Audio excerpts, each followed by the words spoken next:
This is where Alison Cox and her husband were made to wait at Concordia Hospital on Tuesday, in the ambulance bay. Cox says they were told they would transition into the building when more people cleared out. She says they didn't argue and thought people inside were worse off. They were never asked to come back to the waiting room.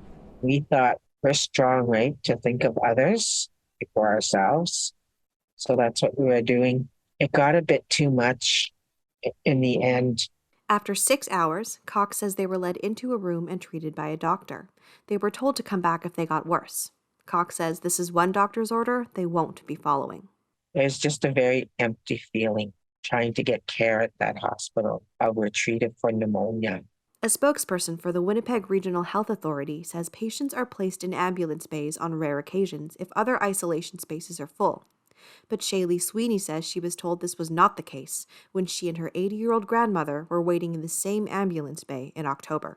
The paramedic got out to transfer her patient, and she's like, I cannot believe they still have people in here. And I said, oh, this isn't the first time that you've seen people in here? She said, no, they've been doing this all through COVID. Sweeney says she didn't feel safe in the bay.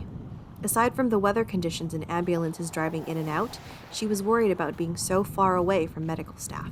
It's not like there's nurses walking around like with eyes on you. Like if you had collapsed on the floor in the garage, like no one would see that.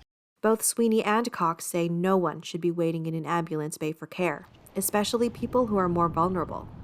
The WRHA spokesperson says using the bay is a common practice throughout Canada. It says patients can be required to wait in the bay for a short time until they can be isolated and treated in another space.